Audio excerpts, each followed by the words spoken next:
Hello students, welcome to our channel. This is Pulki Sharma. आज हम 11वीं क्लास की हिंदी मीडियम का चैप्टर पहला, जिसको हम बोलेंगे भौतिक भौतिक जगत, उसको हम स्टार्ट करेंगे, जिसको इंग्लिश में बोलते हैं फिजिकल वर्ल्ड। सबसे पहले आपको बताना चाहूंगा, हिंदी मीडियम में जो हम चैप्टर स्टार्ट कर रहे हैं भौतिक जगत, वो चैप्टर सिर्फ आपके नॉलेज के लिए और आपके जो लास्ट क्लास में आप जो स्टडी करके आए हैं, या ऐसे बोल सकते हैं 10वीं की जो विज्ञान पढ़ के आए हैं, उसके बारे में कुछ जानकारी देंगे।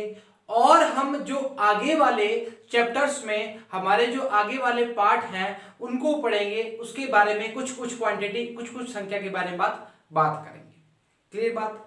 एक बात और बोलना चाहूंगा, कुछ वर्ड्स जो होंगे, कुछ शब्द होंगे, वो हम इंग्लिश में भी बात करेंगे और हिंदी में भी बात करेंगे। हिंदी में ज्यादा बात करेंगे, इंग्लिश में थोड़ी कम बात करेंगे। इंग्लिश में बात करने का मतलब ये है कि आपको चीजों का पता लगे। जैसे फिजिकल का मतलब हम बोलेंगे, फिजिकल वर्ल्ड का मतलब बोलेंगे भौतिक जगत, तो आपको फिजिकल वर्ल्ड भी थोड़ा पता होना चाहिए, ताकि अगर कई चीजें जो आपके पेपर में इंग्लिश और हिंदी में अगर आए तो आपको आगे की प्रॉब्लम ना आए। मतलब आगे भी आप 12वीं के बाद भी जो चीजें करोगे, शायद आप कोई इंजीनियरिंग में जाएगा या कुछ करेगा, या कुछ मेडिकल में जाएंगे, या कुछ बीएससी करेंगे, तो आगे अगर जो भी आप स्टेप लेते हो उसके लिए हम क्या बोल रहे हैं, आपको प्रॉब्लम ना आए। तो हमारा तरफ से यही हमेशा रहेगा कि आप जो भी फॉरवर्ड चीजें करोगे वो उसमें आपको हेल्प मिले। तो बिना टाइम वेस्ट किए हम आज भौतिक जगत मतलब फिजिकल वर्ल्ड को स्टार्ट करेंगे। जो जो हिंदी के बच्चे हैं, +1 के हिंदी के स्टूडेंट हैं, वो चैनल को सब्सक्राइब कर लें और वीडियो को शेयर कर दें। आपसे यही है कि रेगुलर वीडियोस आपको प्रोवाइड होंगी और रेगुलर आपको क्लासेस मिलती रहेंगी। अगर आप चैनल से बेल आइकन दबा दोगे तो आपको रेगुलर वीडियोस अवेलेबल होंगी। ठीक है। इससे पहले हम +2 की इंग्लिश मीडियम की और +2 की हिंदी मीडियम की, 11वीं की इंग्लिश मीडियम की भी क्लासेस लगा चुके हैं, वो आपको हमारे प्लेलिस्ट में मिलेगी। तो आज स्टार्ट करते हैं भौतिक जगत के बारे में। तो भौतिक जगत क्या होता है उसके बारे में जानेंगे और थोड़ी बहुत उसके बारे में डिस्कशन करेंगे। ठीक है। भौतिक जगत, ठीक है, इसको हम इंग्लिश में नहीं लिखेंगे, हमारा अब बता दिया फिजिकल वर्ल्ड होता है। अच्छा जी, भौतिक जगत से आप देखो, भौतिक फिजिकल जगत मतलब भौतिक फिजिकल वर्ल्ड। अब देखो जी, सबसे पहले हमने जो 11th और 10वीं में पढ़ा था वो हमने पढ़ा था विज्ञान। आपने पढ़ा है विज्ञान। विज्ञान क्या होता है? एक तरह का संगठित ज्ञान। चीजों को, वापस बोल रहा हूं, चीजों को सिर्फ और सिर्फ समझना है। इस चैप्टर में हम जो आगे पढ़ने वाले हैं और जो कुछ पीछे पढ़ के आए हैं उसका हम नॉलेज लेंगे, या हम कुछ पढ़ेंगे उसका नॉलेज लेंगे। इस चैप्टर में वो चीजें हम आगे बहुत लेंथ में पढ़ेंगे, बहुत खुले में पढ़ेंगे। उससे पहले हम इसके बारे में जान लें। हम ऐसे बोल सकते हैं कि फिजिक्स के बारे में हम आज जानेंगे। फिजिक्स की कितना ज्यादा स्कोप है, कितनी ज्यादा फिजिक्स बड़ी है, और हम ऐसा बोलेंगे फिजिक्स बहुत बड़ी है। पर हम जितना हो सके फिजिक्स को आज कवर करेंगे, आपको बताएंगे आपने क्या पढ़ना है फिजिक्स के अंदर और हम आपको क्या पढ़ाएंगे। तो बड़ी अच्छी कहानी है, आपको सुनने में मजा आएगा और हमें बताने में अच्छा लगेगा। उम्मीद करते हैं और स्टार्ट करते हैं। आपका पहला जो टॉपिक है वो है विज्ञान। विज्ञान का मतलब है संगठित ज्ञान। संगठित ज्ञान का मतलब क्या हुआ कि किसी भी हमने जो भी एक्सपेरिमेंट, जो भी आविष्कार की है उसके बारे में हम एक ज्ञान बटोरते हैं। हम बोल देते हैं कि कोई भी चीज ऊपर से नीचे गिरती है, कोई भी चीज फिसलती है, कोई भी चीज रगड़ के चलती है, कोई भी चीज ऊपर से नीचे कैसे गिरती है, कोई भी चीज फिसलती कैसे है, ये ऊर्जा कैसे उत्पन्न होती है, रगड़ते हैं तो ऊर्जा क्यों होती है, हाथ क्यों गर्म होते हैं, हम किसी चीज को छूते हैं वो ठंडा क्यों लगता है, किसी चीज को छूते हैं वो गर्म क्यों लगता है, ऊपर से जब पानी गिरता है तो ऊर्जा कैसे बनती है, ऊपर से जब पानी गिरता है तो बिजली कैसे बनती है। ये सभी फिनोमिना, ये सभी घटनाएं जो हैं उसके बारे में कौन बताता है? फिजिक्स बताता है। किसी से बात करते हैं तो टेलीफोन से बात कैसे करते हैं, तो ये सारी चीजें, कोई भी चीज अगर आती है हमारे कानों तक सुनती है, वो कैसे सुनते हैं, तो ये सारी चीजें किसके अंदर आती हैं?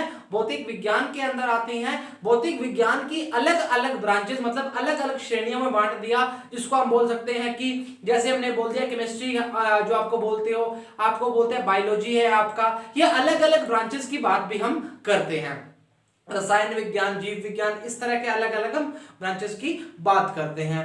तारों के लिए, पृथ्वी के लिए, सूरज के लिए, किसी के लिए, इसके लिए बोलते हैं हम खगोलीय विज्ञान की बात करते हैं। तो ये सारी बातें किसके अंदर आती हैं? भौतिक विज्ञान के अंदर आती हैं। तो विज्ञान क्या है? उसका एक संगठित ज्ञान है। तो संगठित ज्ञान क्या होता है और भौतिक विज्ञान का फर्क देखो क्या होता है। भौतिक विज्ञान को हम बोलेंगे, अगर भौतिक विज्ञान को बोलेंगे तो हम ये बोलेंगे विज्ञान की या प्रकृति का ज्ञान या प्रकृति में होने वाली घटनाओं का अध्ययन भौतिक विज्ञान के कहलाता है या भौतिक विज्ञान के अंदर आता है।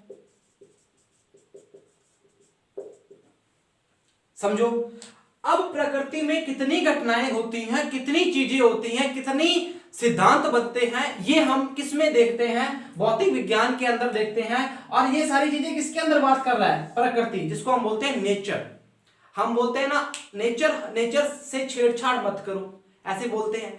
तो प्रकृति से छेड़छाड़ का मतलब क्या है कि आप जो प्रकृति के अंदर हो, प्रकृति ने क्या क्या चीजें दी हैं उसकी हम क्या करते हैं? अध्ययन करते हैं, उसकी हम क्या करते हैं? गणना करते हैं, उसके बारे में जानते हैं। वो किसके अंदर आता है? भौतिक विज्ञान के अंदर आता है।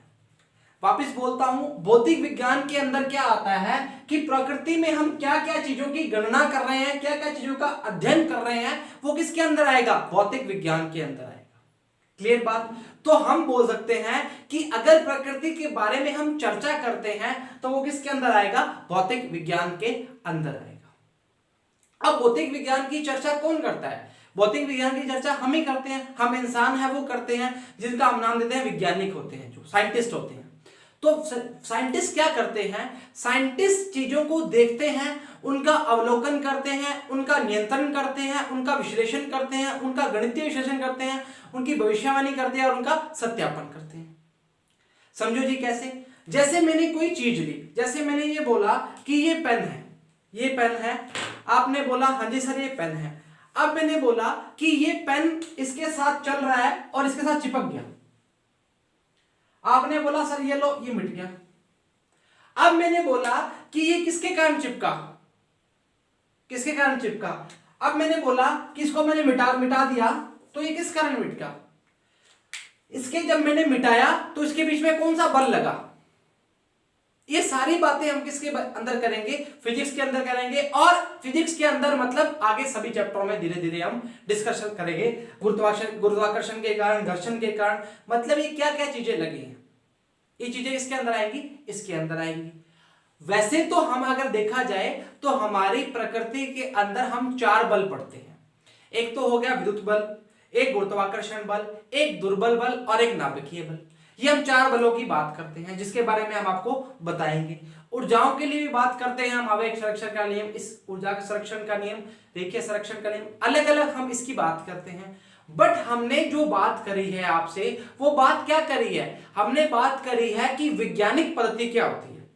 वैज्ञानिक पद्धति क्या होती है, पहले हम 2-3 चीजें लिखेंगे, फिर आपको बात करेंगे। वापिस बताना चाहेंगे इसको हम, भौतिक विज्ञान क्या होती है? प्रकृति का ज्ञान या प्रकृति में होने वाली घटनाओं का अध्ययन या प्रकृति के बारे में चर्चा, वो क्या कहलाता है? भौतिक विज्ञान के भीतर आता है, भौतिक विज्ञान के अंदर आता है। मैं बोल रहा हूं, अगर आप कदम भी उठाओगे, अपना पैर भी उठाओगे, चलाओगे, बाइक चलाओगे, मोटर चलाओगे, कुछ भी चलाओगे, टेलीफोन करोगे, किसी से आवाज लगाओगे, टेलीफोन की आवाज सुनोगे, टीवी की आवाज सुनोगे, फोन की आवाज सुनोगे, फोन के साउंड कैसे आता है, फोन के अंदर टावर कैसे आता है, टावर से रेडिएशन कैसे निकलती है, मतलब हर प्रकार की जो भी चीज हम पढ़ेंगे वो भौतिक विज्ञान के अंदर आती है। तो हम बोल सकते हैं प्रकृति के अंदर जितने भी काम होते हैं वो भौतिक विज्ञान के अंदर आते हैं। क्या सर? बिल्कुल आते हैं। इसके अलावा कोई पार्ट हम बोलेंगे नहीं। समझ आई बात? तो इसको इरेज करते हैं, फिर आपको बताते हैं कोई भी सिद्धांत, कोई भी घटना होती है, उसका अवलोकन, उसका हम कैसे बात करते हैं, साइंटिस्ट कैसे प्रूव करते हैं, वो चीज कैसे हमने बोला कि वो कैसे प्रूव हुई है। इरेज करना चाहेंगे इसको, मिटा रहे हैं इसको।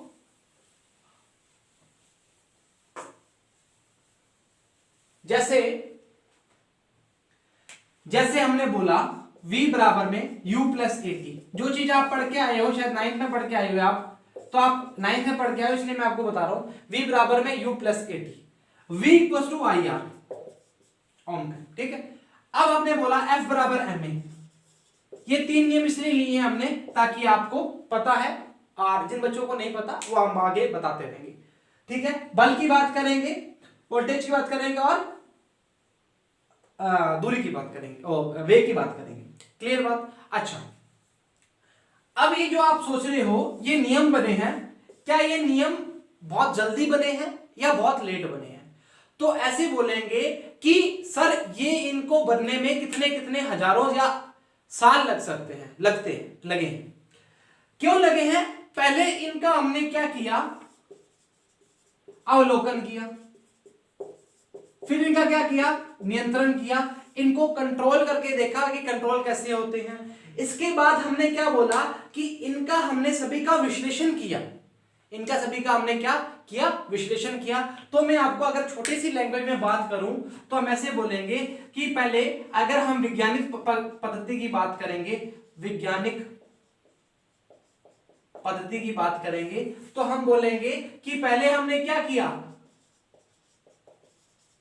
अवलोकन किया, फिर हमने क्या किया, नियंत्रण किया। अब देखो जी, उसके बाद हमने क्या किया, विश्लेषण किया, उसके बाद हमने क्या किया, गणितीय विश्लेषण किया, विश्लेषण। अब पहले 4 चीजों को समझते हैं। अब मैंने बोला कि वैज्ञानिक पद्धति के अनुसार मैंने क्या किया, अवलोकन किया। अवलोकन का मतलब क्या हुआ कि मैंने बोला कि जैसे कि इसको मैं मिटो रहा हूं, ये मिट गया, मैंने इसको एनालाइज कर लिया, एनालाइज बोलते हैं ना इंग्लिश में, हमने इसका अवलोकन कर लिया कि ये मिट गया। फिर मैं देखता हूं इस पे किस कारण ये मिटा, या किसका कंट्रोल था, किसका नियंत्रण था इस पर, किस कारण ये मिटा, ठीक है। फिर मैंने उसका विश्लेषण किया, ये कैसे हुआ, ये किस कारण हुआ, ये कैसे हो सकता है। फिर मैंने उसका गणितीय विश्लेषण किया। आप समझो जी, आप कह रहे हो सर आप बात ही बोले जा रहे हो कि अवलोकन क्या, नियंत्रण क्या, विश्लेषण क्या, गणितीय विश्लेषण क्या। इसका मतलब क्या है? मतलब ये है कि हम हमारे प्रकृति में 2 चीजों को पढ़ते हैं, एक तो होती है घटना और एक होता है सिद्धांत। आप देखो जी, घटना और सिद्धांत में फर्क क्या होता है? घटना का मतलब होता है फिनोमिना और सिद्धांत का मतलब होता है प्रिंसिपल। प्रिंसिपल क्या होते हैं? बनाए जाते हैं घटना के अनुसार। जैसे मैंने बोला कि पानी का ऊपर से गिरना, सेब का ऊपर से गिरना, किसी पेन का ऊपर से गिरना, किसी पत्थर का ऊपर से गिरना, तो ये क्या है? ये फिनोमिना है, मतलब ये घटनाएं हैं। ये क्या है? घटनाएं हैं। और उसका सिद्धांत क्या है? गुरुत्वाकर्षण। उसका सिद्धांत क्या है? गुरुत्वाकर्षण। मतलब हम ऐसा बोलना चाहेंगे कि अगर हम हजार घटनाएं देखेंगे तो उसका क्या सिद्धांत बनेगा? एक सिद्धांत बनेगा। ऐसा थोड़ी है कि 1000 घटनाओं के लिए आप 1000 सिद्धांत बनाएंगे, ऐसा नहीं होगा।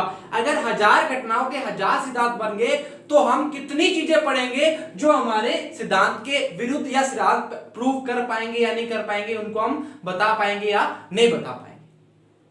वैसे ही हमने बोला कि हम चलते हैं, हमारी साइकिल चलती है, हमारी बाइक चलती है, हमारी कार चलती है, हमारा एरोप्लेन चलता है, हमारा कुछ भी चलता है, उसमें क्या लगता है? घर्षण लगता है। तो घर्षण क्या हो गया? घर्षण का एक सिद्धांत बना दिया, घर्षण एक फ्रिक्शन का हमने सिद्धांत बना दिया कि घर्षण, हम चलेंगे तो घर्षण लगेगा, हम चले, टायर चले, बाइक चले, कुछ भी चले, उसमें घर्षण लगेगा। तो घर्षण क्या हो गया? घर्षण एक सिद्धांत हो गया। अब घर्षण का जो सिद्धांत है वो हमने क्या किया? पहले उसको देखा, टायर चल रहा था, हमने देखा, उसके बाद हमने उसका क्या किया? उस पर नियंत्रण किया कि कैसे चल रहा है, कैसे एनालाइज किया हमने, कैसे देखा उसको। फिर उसका विश्लेषण किया, हाँ ये गोल है तो चल रहा है, चपटा होता है चलता है या ना चलता, ये हमने देखा। फिर हमने क्या किया, गणितीय विश्लेषण किया। हमने बोला कि बल का मान होता है वो किस पर निर्भर करता है, ma पर निर्भर करता है, उसके द्रव्यमान और उसके त्वरण पर निर्भर करता है। तो मैंने क्या बोला, बल का मान क्या है, मास इंटू एक्सेलरेशन, मतलब द्रव्यमान इंटू उसका एक्सेलरेशन।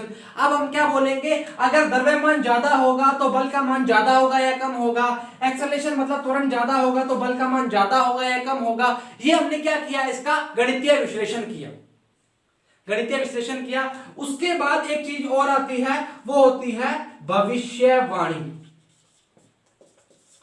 अब देखो जी, अब मैंने क्या बोला, भविष्यवाणी का मतलब क्या बोला, कि मैंने बोला कि 5 किलो का पत्थर लो, 5 किलो का पत्थर लो और उसको 5 Newton, Newton is what, Newton बल की मात्रक होती है, किलोग्राम भार के लिए, द्रव्यमान के लिए, ठीक है। अब मैंने बोला कि 5 किलो के पत्थर को 5 न्यूटन के बल से फेंकोगे तो वो 5 मीटर की दूरी पर जाकर गिरेगा।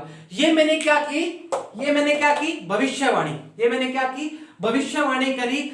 अगर वो भविष्यवाणी सच हो जाती है तो वो क्या हो जाएगा, उसका क्या हो जाएगा, सत्यापन हो जाएगा, उसका क्या हो जाएगा, सत्यापन हो जाएगा। अब देखो जी, ये जो कितने स्टेप हैं, 6 बिंदुओं को हमने गुजारा, 6 बिंदुओं को हमने देखा, 6 बिंदुओं के बाद हमने देखा कि कोई भी जो होता है वो नियम बनता है। अब हम बोल देंगे कि सर हम चल रहे हैं, हम भाग रहे हैं, हम किसी चीज को खींच रहे हैं, हम किसी चीज को धक्का मार रहे हैं, हम किसी चीज के बारे में सुन रहे हैं, हम धूप में खड़े हम एनर्जी को ले रहे हैं, हमें ऊर्जा हमारे में निकल रही है, हम अगर भाग के आते हैं तो हमारे में ऊर्जा खत्म हो जाती है। तो ये चीज में किस पे बोलेंगे, ये चीजें सारी अवलोकित होती हैं, उन पर विश्लेषण होता है, उनके बारे में गणितीय विश्लेषण होता है, उसके बारे में भविष्यवाणी की जाती है और उसके बाद सत्यापित होता है। वैज्ञानिक का नाम इसलिए लिया क्योंकि करने वाले कौन है, यही तो है, आइंस्टाइन, न्यूटन जी, इन्होंने किया है। सब वैज्ञानिक जो होते हैं इन्होंने सब कुछ बताया है, इन्होंने प्रूव किया है। मतलब हम फिजिक्स के बारे में बोलते हैं मैन ऑफ द पार्ट, हम बोलेंगे जो पार्ट अधिक पार्ट इन्होंने प्रूव किया है। मतलब वैज्ञानिक का नाम इसलिए लिया क्योंकि वैज्ञानिक के अकॉर्डिंग ये चीजें प्रूव होती हैं, ठीक है।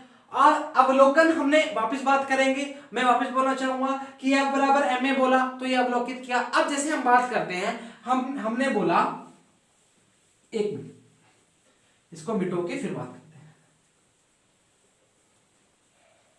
अब देखो हमने बोला गतिज ऊर्जा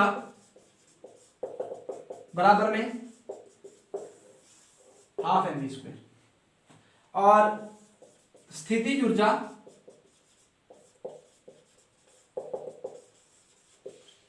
mgh, ठीक है।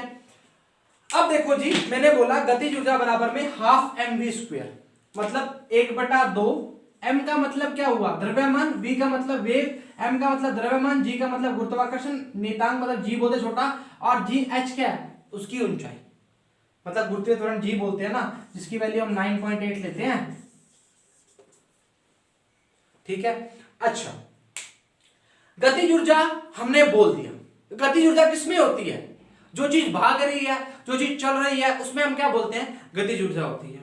तो वैज्ञानिक ने क्या किया, वैज्ञानिक ने देखा कि यार पानी ऊपर से गिर रहा है, पानी ऊपर से गिर रहा है, और पानी कैसे गिर रहा है, पानी की कुछ स्पीड है, मतलब उसका कुछ ना कुछ वेग है। पानी को अगर इकट्ठा कर लेंगे तो उसका द्रव्यमान मान लेते हैं, तो हम क्या बोलते हैं, अगर गतिज ऊर्जा का फार्मूला बनाना है तो ½ mv², अगर उसमें प्रूफ लगेगा, अगर उसमें वो सत्यापित होगा, उन्होंने भविष्यवाणी की कि अगर हम ऐसे फेंकेंगे तो इतनी ऊर्जा, इतनी 5 joule, 10 joule, 15 joule, 100 joule, 1000 joule, kilo joule, मतलब कितने जूल ऊर्जा हमारी निकली है, हमने कितनी ऊर्जा ली है या दी है, वो हमें कितनी मिली है। उसके बाद ये क्या हुआ, नियम प्रूव हुआ, उसके बाद ये नियम प्रूव हुआ। इसी के साथ अगर हम बोलना चाहेंगे कि स्थितिज ऊर्जा किसके लिए, ऊंचाई की बात कर रहा है, तो ऊंचाई के लिए हम क्या बोलेंगे, स्थितिज ऊर्जा। मतलब अगर आपको, ये तो एक एग्जांपल का बात करी थी, अगर किसी भी चीज की बात करना चाहेंगे, किसी भी चीज की बात करना चाहेंगे जो फिजिक्स के अंदर, मतलब हमारी भौतिक विज्ञान के अंदर आएगी,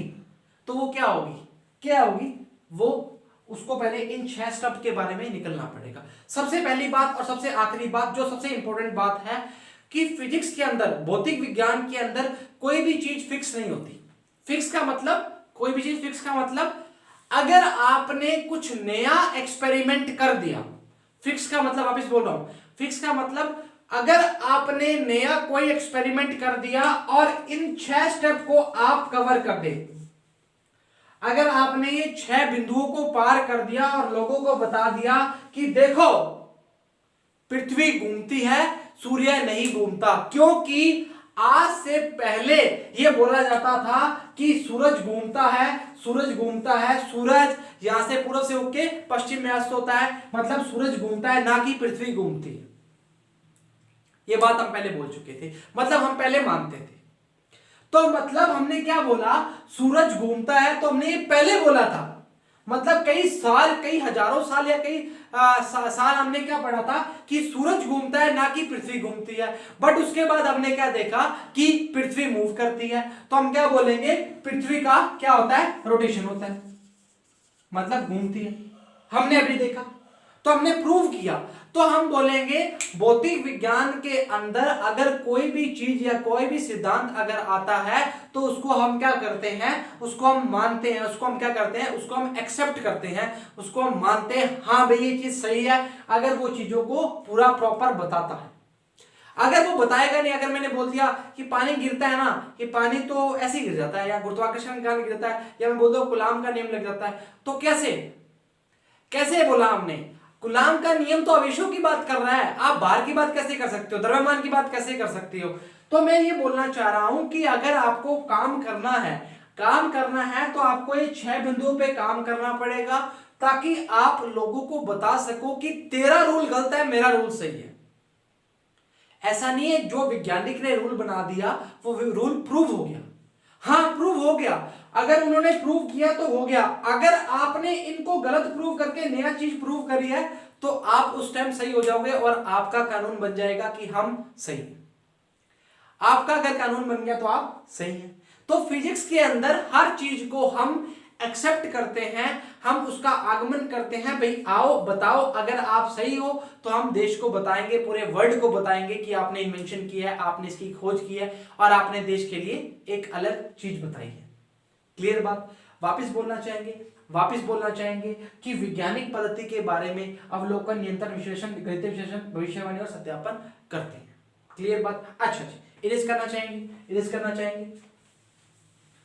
इसके बाद हम देखेंगे कि जो भौतिक विज्ञान का कार्य क्षेत्र है वो क्या है, मतलब हम बोल देंगे कि उत्तेजना और कार्य क्षेत्र बोल सकते हैं उसको, इंग्लिश में बोलेंगे तो बोलेंगे स्कोप ऑफ फिजिक्स क्या है।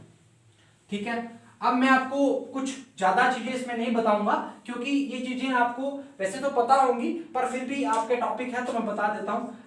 कार्य क्षेत्र ऐसे लिखो, भौतिक विज्ञान का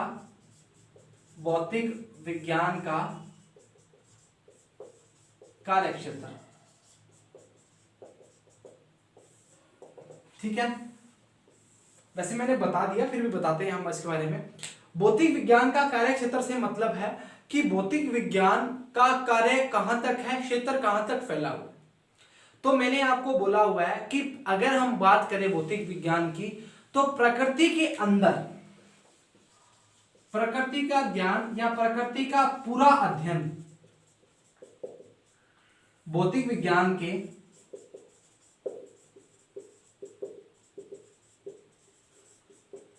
भीतर आता है। जैसे बोल दिया रसायन विज्ञान भौतिकी, जीव विज्ञान भौतिकी, खगोलीय भौतिकी, इस प्रकार से हम क्या बोलते हैं। अब हर टाइप से हम बोल सकते हैं कि रसायन विज्ञान की भौतिकी में, जीव विज्ञान की भौतिकी में, खगोलीय भौतिकी, मतलब हम बोल सकते हैं तारों पृथ्वी की बात करते हैं वो खगोलीय के अंदर आ जाता है। रसायन विज्ञान में कोई भी बात करते हैं, इन्वेंशन करते हैं, कुछ भी करते हैं, वो रसायन विज्ञान की जो भौतिकी है उसमें आता है। जीव विज्ञान की भौतिकी है, मतलब भौतिक विज्ञान का जो क्षेत्र है वो बहुत ज्यादा वाइड है, बहुत ज्यादा बड़ा है। ठीक है, तो हमें ये चीजें कैसे पता है, और अगर इसकी बोलेंगे कार्य क्षेत्र में उत्तेजना बोलेंगे तो हम क्या बोलेंगे, हम ये बोलना चाहेंगे कि अगर हम अगर एक्साइटमेंट की बात करेंगे, उत्तेजना क्या होता है, हम उत्तेजित हो जाते हैं, हम बोलते हैं कि आज आप तैयार हो, हम आपको जयपुर लेके चलेंगे। आप बड़े उत्तेजित हो जाओगे, जयपुर लेके किस पे जाओगे सर, बाइक पे जाओगे, पैदल जाओगे, बस पे जाओगे, एरोप्लेन पे जाओगे, रेलगाड़ी पे जाओगे, किस पर जाओगे, आप किसी पर भी जाओ उस पे फिजिक्स का लॉ वर्क करेगा। पैदल जाओगे घर्षण लग जाएगा, बाइक पे जाओगे घर्षण लग जाएगा, कार पे जाओगे घर्षण लगेगा, उसकी मोटर है उस पे, मोटर भी क्या है हमारी इलेक्ट्रिक जो यूज होती है, मतलब यंत्र है, उसके लिए भी उसमें क्या फिजिक्स वर्क करती है। कितने वेग से जाओगे, कितने समय में पहुंचोगे। अगर मैंने बोल दिया कि आप यहाँ से 6 आवर में, मतलब 6 घंटे में आप क्या जयपुर चले जाते हो, तो आप क्या बोलोगे कि मैंने भविष्यवाणी कर दी कि मैं 6 घंटों में जयपुर पहुंच जा। तो भविष्यवाणी किसके अंदर आती है, वैज्ञानिक पद्धति के अंदर आ जाती है। क्लियर बात, क्लियर बात। तो ये हमने क्या बताया आपको, इसका कार्यक्षेत्र बहुत वाइड है, और वो कार्यक्षेत्र इतना वाइड है कि हम उसको आगे चैप्टरों में देखते जाएंगे और आपको पता लग जाएगा। उष्मागतिकी हो गया, विद्युत चुम्बकीय लिए इलेक्ट्रोस्टैटिक हो गया, विद्युत चुम्बकीय हमारा हर चीज में, साउंड हो गया, हर चीज में हम फिजिक्स के बारे में डिस्कशन करते हैं, हर चीज में, हर प्रकृति के पॉइंट में, और प्रकृति कितनी बड़ी है ये आप अच्छी भली भांति जानते हो। क्लियर बात। तो इसके बारे में हमने चर्चा भी की थी और इसके बारे में आपको बताया भी था। क्लियर बात। अच्छा जी, अब आपसे छोटी सी बात करेंगे, वो है प्रकृति के मूल बल। 4 बलों की बात करेंगे जो प्रकृति के अंदर पाए जाते हैं, उसके बाद हम आपको थोड़ा सा वापस रिपीट करवाएंगे। ठीक है, अब बोलेंगे जी प्रकृति के मूल बल, जिसको हम बोलते हैं, मतलब हमारी प्रकृति के मूल बल, इनको हम मानते हैं। फर्स्ट बोलेंगे गुरुत्वाकर्षण का नियम, गुरुत्वाकर्षण बल बोलो जी। ठीक है, दूसरा बोलेंगे विद्युत चुंबकीय बल, विद्युत चुंबकीय बल। तीसरा बोलेंगे नाभिकीय बल। ठीक है, चौथा बोलेंगे दुर्लभ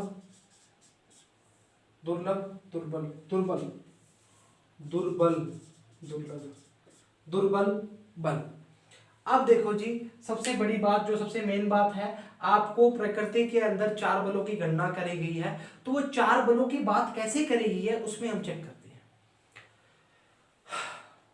गुरुत्वाकर्षण बल क्या होता है, गुरुत्वाकर्षण बल क्या होता है, हमने देखा है कि जैसे भी कोई चीज ऊपर से नीचे गिरती है, गुरुत्वाकर्षण बल में हमने बोला कोई भी भारी चीज है जिसके पास कुछ द्रव्यमान है, जिसके पास कुछ द्रव्यमान है, तो वो चीज क्या होगी, नीचे आएगी।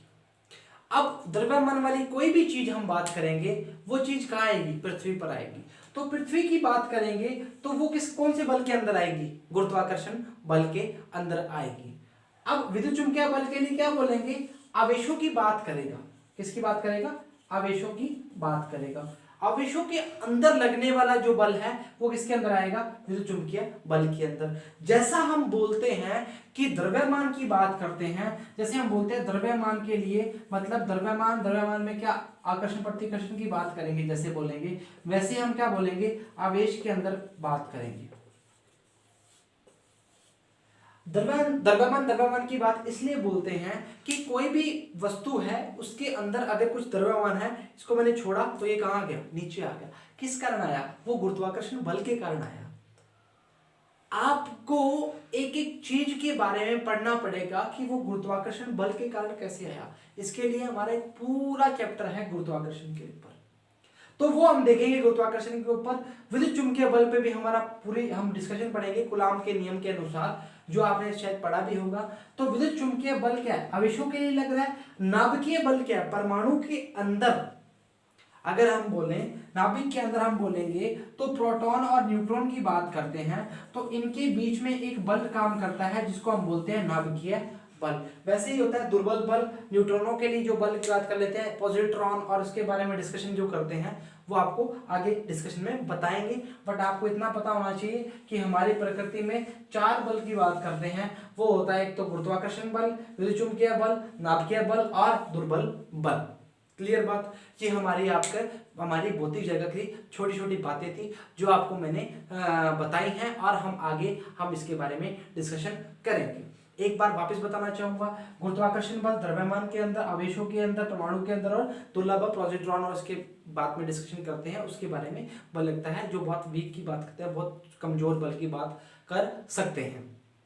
क्लियर बात? अच्छा, सबसे पहले हमने क्या पढ़ा, इसको इरेज करना चाहूंगा, इसको मिटाना चाहूंगा। अच्छा, इसको मिटा देते हैं जी। सबसे पहले हमने क्या पढ़ा? सबसे पहले हमने पढ़ा जी भौतिक जगत के बारे में, मतलब हम बोलेंगे हमने पढ़ा कि विज्ञान क्या होता है। विज्ञान एक संगठित ज्ञान होता है जी, जो हम पहले से ज्ञान को संगठित करते आ रहे हैं। हम क्या पढ़ रहे थे, हम क्या पढ़ना चाह रहे हैं और क्या पढ़ के आए हैं, तो ये किसके अंदर आएगा? विज्ञान के अंदर आएगा। उसके बाद हमने क्या पढ़ा? उसके बाद हमने पढ़ा भौतिक विज्ञान क्या होता है। भौतिक विज्ञान क्या होता है? भौतिक विज्ञान वह होता है जिसके अंदर प्रकृति की सारी बातें हम करते हैं। तो प्रकृति की हम सारी बातें क्या करते हैं? प्रकृति के अंदर जितनी भी बातें होती हैं या हमारी आसपास की दिनचर्या में जितनी भी बातें होती हैं वो फिजिक्स के अंडर आती हैं, फिजिक्स के नीचे आती हैं। मतलब फिजिक्स होगी तो पढ़ा जाएगा, नहीं तो नहीं पढ़ा जाएगा। उसके बाद हमने बोला वैज्ञानिक पद्धति क्या होती है। उसमें हमने देखा पहले हम क्या करते हैं, अवलोकन करते हैं, नियंत्रण करते हैं, विश्लेषण करते हैं, गणितीय विश्लेषण करते हैं, भविष्यवाणी करते हैं, और उसके बाद क्या करते हैं? सत्यापित करते हैं। ये बात हमने पढ़ी थी। अब आपको ये चीजें पता होनी चाहिए कि आप किसी भी चीज की घटना को देख रहे हैं और उस घटना का सिद्धांत क्या है। अब मैं आपको बोलूंगा कि बच्चों बताओ कि 2 आवेश दिए हुए हैं, तो आवेशों के अंदर क्या लगेगा? तो आप बोलोगे सर बल लगेगा। किसके कारण लगेगा, किस सिद्धांत पर लगेगा? तो आप बोलोगे सर कूलाम का नियम लगा दो तो आपका काम बनना स्टार्ट हो जाएगा। मतलब बिंदु आवेशों की बात करेंगे तो, ठीक है, बिंदु आवेशों की बात करेंगे। अगर मैं बोलूंगा कि 2 बलों की बात कर रहा हूं और 2 बलों के अंदर 2 द्रव्यमानों की बात कर रहा हूं, तो आप बोलोगे सर गुरुत्वाकर्षण के नियम लगाओ तो आपका काम बन जाएगा। तो ऐसे ही हम क्या बात करेंगे, हम ऐसे ही आगे जो हमारे अगला जो चैप्टर है मात्रक के मापन के बारे में, उसमें भी हम छोटी छोटी चीजों को बेसिक से लेकर देखेंगे कि ये चीजें कैसे आई हैं, उनकी जो सूत्र है वो कैसे आए हैं, उनके मात्रक वो कैसे आए हैं, हम चीजों को किलोग्राम मीटर में कैसे नापते हैं, वो चीजें हम क्या करेंगे अगले चैप्टर में बढ़ेंगे। आज का जो चैप्टर था उसमें आपको बताया गया कि हमारे जो नेचर में, हमारी जो प्रकृति में है, उसके बारे में हम जो डिस्कशन करते हैं वो क्या है। क्लियर बात? अच्छा जी, दूसरी बात हमने क्या पढ़ा था, प्रकृति के मूल बल पढ़े थे, जिसके बारे में हमने 4 बल बताए थे आपको। एक तो बताया था विद्युत बल बताया था, गुरुत्वाकर्षण बल बताया था, नाभिकीय बल बताया था, दुर्बल बल बताया था। क्लियर बात? ये चारों बलों की हमने बात की थी। इसमें आपको बता दिया द्रव्यमान, चार्ज, आवेश के लिए, परमाणु के लिए और उसके पॉजिट्रॉन उसके लिए जो बल लगते हैं उसके लिए हम बात करते हैं।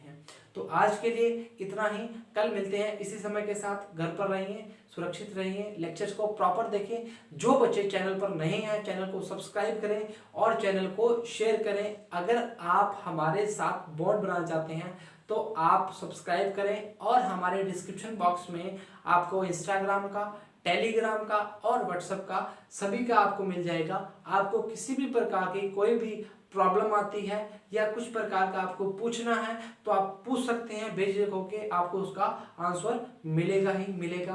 तो आज के लिए इतना ही। All the very best.